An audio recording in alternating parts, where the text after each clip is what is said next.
So this will be take two. So I just recorded this video and it was 22 minutes long. And I don't know, I like to ramble a lot. So I kind of want to get straight to the point this time around. So a few weeks ago, I decided, okay, maybe I am bipolar. 2 years ago, when I got sent to the mental institute, they decided I was bipolar. And I disagreed with them. I went on many diets, tried to make a lot of life changes. I stopped drinking for a while, and I'm like, damn, there's got to be something I can do to combat this feeling of brain fog, right? I wanted to wake up every day feeling like $1,000,000. So I did that for a while, and just last week, I feel like I might have gotten to the bottom of this issue. You know, this whole thing has been me trying to be somewhere other than where I am now. You get what I'm saying? Not being comfortable waking up, not feeling that great. You know, just the thought of, no, I need to feel better. No, I should be clear-minded, you know? I think that was a problem for me. I think that was part of what was keeping me from feeling the way that I feel now, which is great. Just learning to accept where I am. And I've been watching a lot of these Buddhist teachings. I started about a year ago, and then I kind of stopped watching, and recently I started back up because I want to see what their take is on depression, you know. The thing about this whole bipolar, yeah, a few weeks ago I was like, okay, so I figured out, I got to the bottom of it. I know what it is. It's called cyclothymia, which is like a light bipolarness. So you don't have extreme highs or extreme lows. You have light highs and light lows. So I'm like, oh man, I got cyclothymia. This is what it is. And this is self-diagnosed, of course. This is a conclusion I came to. Because when I'm in those depressive states, I'm like, oh, I noticed that when I wake up on certain days and I don't feel that great, those are the same days that I can't think clearly. So I put two and two together and I'm like, oh, this is what it is. So I need to just go get help, maybe, some pills or whatever. And what they'll probably give me is like a mood stabilizer, something that'll just keep me stable. So I don't kind of have days where I wake up and I feel great, and then days where I wake up and I feel not so great. But I don't know, watching a lot of these Buddhist teachings have kind of taught me to just be comfortable no matter what state I'm in. You get it? So if I wake up and I don't feel that great, I have to be kind to myself instead of beat myself up about it and saying, Job, why don't you feel like $1,000,000? Why don't you feel great? You can feel great. You just need to do something. I don't know what I was telling myself, but it's like the more I would beat myself up, the worse it would get, you know? So I've been learning to just accept myself the way that I am, regardless if I'm in a depressive state or if I'm feeling the way that I do now. And it's funny because today I kind of woke up and I felt like I was in a bit of a depressive state. But, and I'm not going to say through meditation because I haven't really been doing meditation. But I've been kind of relaxing and just paying attention to how my body feels and everything. And how I kind of overthink things. So I've been thinking a lot less. You know, I noticed I'm happier when I'm thinking a lot less. When you're not panicking about the future or dwelling on the past, it's like you are able to live in the moment. And just living in the moment, I feel a hell of a lot better living in the moment. So that's what I've been up to lately. I watched some movies. I can tell you guys about the movies, but I got a little bit more to tell you about what's been going on in my personal life. There's not a lot of privacy. I like to put everything on a table, but I'm not going to tell you guys everything this time around.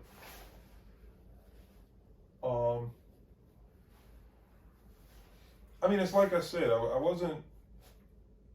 was being kind to everybody around me, right? I treat a lot of people with love and care, complete strangers, people I don't know. But at the end of the day, I've been really hard on myself and not really loving myself because I don't know. I had this feeling of you don't really need love. It's not that I felt I didn't deserve it. It's just I felt like I don't need it. Other people need the love, not me. I'm fine. I'm okay. That's what I was telling myself, but I don't think it was true because that's why I wouldn't feel so great because I was really beating myself up a lot of the time. I'm like, damn, you idiot. Like just at work, working at Applebee's, I would forget somebody's order and, right in front of them, I'll tell them like, oh, like the guy would say, oh yeah, and the barbecue sauce? And I would do that. I was like, they're like, look at me. Just look at me. He's like, it's all right, bro. It's all right, bro. You forgot the barbecue sauce. Don't beat yourself up. I'm like, yeah, but this is unacceptable. I want to give you, I know this is just Applebee's, but I want to give you guys 5-star treatment. You asked for the barbecue sauce. I didn't bring out the barbecue sauce. I said, you know what? I'm going to go get you that barbecue sauce. I'm sorry. My apologies for being, and they're like, dude, it's no big deal. All right? Just get the barbecue sauce. It's okay, man. I think that has kind of helped too. Is like people have been so nice, man. Because I do kind of keep it real with them. I always let them know if I forget something. Like they'll say, "Oh yeah, and the soup," and I'll tell them right there. You know what? I forgot to order the soup, and honestly, everybody's been so kind. Oh, don't even worry about the soup. It's fine. Don't even worry about it. I'm like, really? They're like, yeah, it's okay. It's okay. Don't worry about the soup. I didn't need the soup anyway. I mean, we got enough food here. I don't need the soup. And I'm like, dude, I don't expect people to be so kind and nice, man. It's crazy.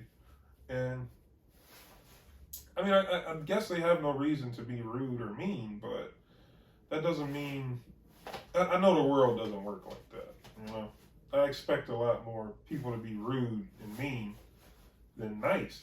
Everybody's been so nice. And of course, regardless of how they treat us or how they are, I'm going to be nice to them. But it's funny, I never thought about doing that for myself. Isn't that crazy? I never thought about being nice to myself. Really, really critical of myself. The decisions I've made in life. Been kind of panicking about the future, thinking I needed more than I already had. It's like this friendship that I have with this girl. I'm thinking, I flipped out on her and I told her, no, we need to give me an answer now. Are we going to be together or are we not going to be together? And she's like, I mean, we haven't been talking that long, but, if you don't want to talk anymore, we don't have to talk. And I'm like, okay, fine, we'll never talk again. And I kind of put it all out on the table. I told her how I felt. And she didn't know I felt that way.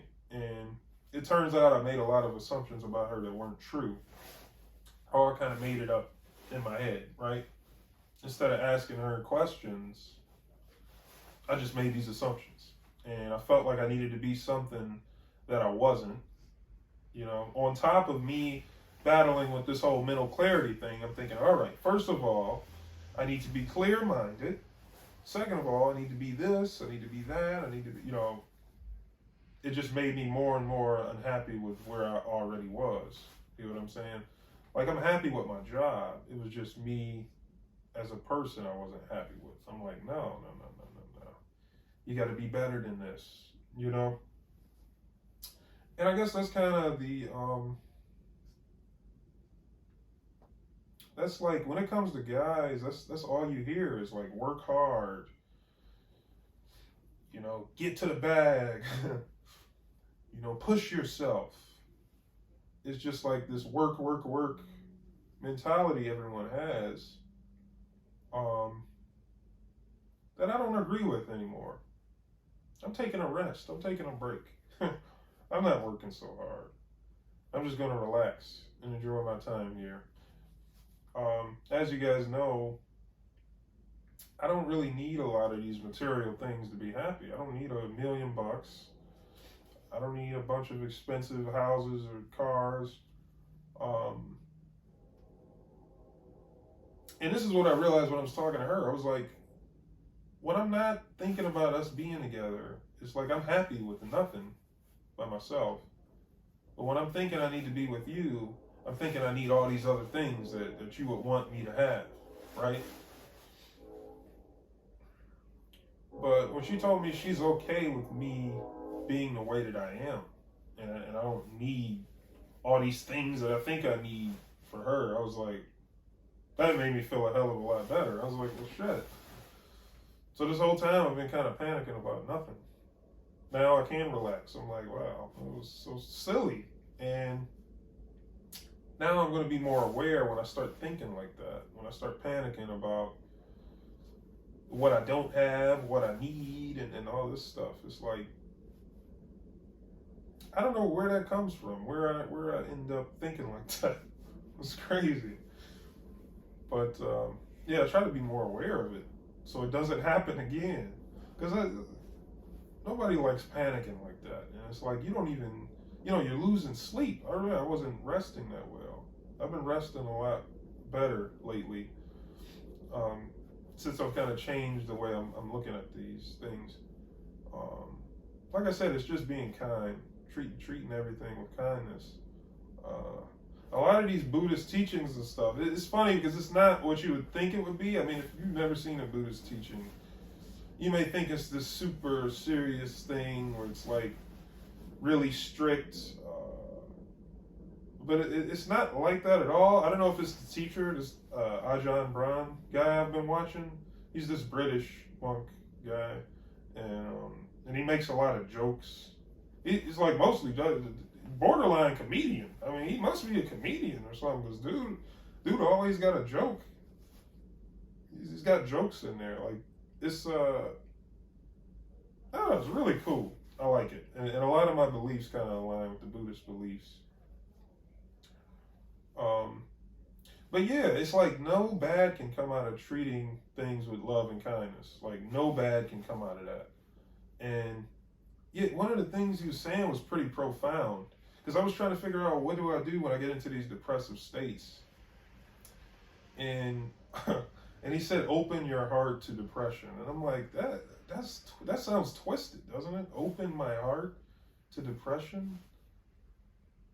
And I'm like, that's just crazy. Like, treating it with love, treat depression with love and kindness. I'm like, it's just a whole different way of thinking about it, Because when you think about something like depression, where my mind went anyways was like, okay, we need to get rid of it. Like, eliminate it. I want to kill depression. That's what I was thinking in my head. Instead of like, opening my arms and welcoming it in and treating it with love and kindness. It's like, that's so like, who would think to do something like that, Who would think that love and kindness could be something you use to combat everything, I mean, it's not even really combat, it's just accepting everything, and loving everything. It's like, damn, I didn't even think to do that. So, since I've been doing that lately, it's like everything's been going great, man, Like, I've got nothing to complain about. And I noticed, I was being really critical. Like I said, I was being really critical of myself, but I was also secretly being really critical of other people too. I would think like, man, if people just thought like me, they would be fine. Man, if everybody was just like me, the world would be a better place. Man, if everybody just... And what's funny about that is, like, I say that, but, I'm not the perfect guy. Me in this battle with my mental clarity. I mean, I guess other than that, I was just playing. I mean, I'm confident and all, but I never wanted to be overconfident, We're all equal, okay? We're all human beings. We all have our faults. But yeah, I think if we all just treat each other with this love and kindness, I'm going to continue doing that. I mean, I see nothing wrong with that. And then that way I don't have to worry about being so smart. Who cares about me being smart? Okay, I can be dumb and happy. Like, I don't know, I think it's cool. So, Yeah, that's what I've been learning to do, just be a lot easier on myself. I watched a few movies, and these are great movies. I recommend both of them. Buffalo 66. It's by this filmmaker, this Vincent Gallo guy. Kind of controversial movie director. Because his second movie, he at the very end of it, he got a blowjob in the movie, but it was an actual blowjob, like real on camera. I didn't see the movie, but I've heard about it, and that was like where the controversy came from. And it was also his second movie. Everyone said it sucked. Everybody hated it. But the first one they loved, which was Buffalo 66. I recommend you watch it. It's kind of a love movie, but very strange. Of course, you know, I've got a different taste when it comes to movies and media and stuff. But yeah, the movie starts with this guy getting out of prison. Okay, and the first 40 minutes of the movie is he's got to take a piss. You know, he's trying to find somewhere to piss. And he's like, damn, I don't want to piss in the middle of the street because, you know, I just got out of prison. I was in there for 5 years. So he's going from restaurant to restaurant. He's going from place to place. Like, where can I take a piss?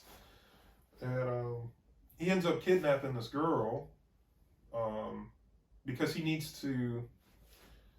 He's such a liar to his parent. Like, he wants... No, okay, it's not that he's a liar. He wants his parents to be proud of him, right? Because his parents have always looked at him as like a fuck up, I guess, right? So he wants to impress them so much that he kidnaps this girl, and he tells her that, hey, I'm going to see my parents. I haven't seen them in 5 years. You're my wife, okay? I need you to act like you're my wife. You do a good job, or I'll fucking kill you. And it's like, it's kind of twisted. But I don't know, it was a really good movie, man. The ending was great. The other movie I watched, which is free on YouTube right now, is called, let me think, Suburbia. It's called Suburbia. And a lot of people hate this movie. I read the comments on YouTube. All the comments were bad. All the comments were negative. They said, this movie sucks. This was the worst movie I ever saw. This was trash. I said it was a good movie. It reminded me of The Breakfast Club, right? So it's just these white kids in the suburbs, of course. They like to hang out at the gas station. No, it's not a gas station. It's a convenience store. Think of like a 7-Eleven, right? So they just hang out outside the 7-Eleven. They just drink alcohol all day, listen to music, and just kind of bullshit. And I don't know, I found a lot of qualities in these characters that kind of reminded me of myself. Like the main character, this guy, Jeff, he thinks he's got it all figured out. Like he knows what's wrong with society, you know. Why are people like this? You know, why do people think like this? It's so dumb. It's so stupid, you know. I kind of saw myself in that character. And then there's this other character he's a bit of a racist and just, he made a lot of assumptions about people. Like, he was similar to Jeff. He's like, oh, yeah, and you're like this, and you're like this, and you're... I was like, damn. It kind of reminded me of myself, too. But yeah, no, and then there's this goofy character. I forget his name. What was his name? I can't remember his name. But you know, like they always got these characters in these movies who just, they're the dumb, goofy guy, right? He's just doing a lot of dumb stuff, like throwing stuff and just having a good time. I mean, he was like he was full of life. The whole movie, this guy was like goofy as fuck. But, you know, it could be irritating too. But yeah, no, I don't know. That was a good movie anyway. Check out Suburbia. The ending had this really cool twist. It was like a twist. Like you thought it was going somewhere and then they switched it up on you. I like that. That was really cool. But according to them YouTube comments, they say, yeah, that ending sucked. That was terrible. This movie was depressing. I can get that. Like it didn't really have a good ending, but I don't know. I love the characters and what the film tried to do. I don't know. I thought it was a good movie. Both of those films. So Buffalo 66 and Suburbia. Check those out. I've been playing a lot of Tekken Tag Tournament 2. Tag Tournament 2? You like that? Yeah, Tekken 6 and Tekken Tag Tournament 2. I started playing Yoshimitsu. And I've been having a blast playing Yoshimitsu. He's got this move where he spins his sword and it's... You ever see that? Yeah, he's got so many different stances. Like the one where he stands on the katana, you know, just like chill. Very wacky character, man. And fun to play. I should have played Yoshimitsu a long time ago. You know, so I dropped Nina and Anna Williams. I'll put them down for a minute. So I got that going on. I started my Instagram account back up. I don't know, I just upload art and music that I like. Maybe some video. Some videos that I want to share. I'll throw on there. And as far as this YouTube channel goes, I don't know. We'll have to just see what happens. I don't know what I'm going to do. Or music. We're going to have to see what happens. I don't know if I'll ever return to music. I really want a computer. I need a computer. I feel like not only for music, but for gaming. Because I've got that Hitbox controller, and I can't use it with PS5. So just hopefully I'm blessed with a PC. Yeah, I guess tax season is coming up. Maybe I can get one for tax season. Yeah. But yeah, that's it. I think I did a much better job this time around of summarizing and saying what I wanted to say. Just that first video was like, oh gosh. I almost fell asleep just watching it. But y'all take it easy, all right? I'm gonna head on out of here. Oh, excuse the loud jacket too.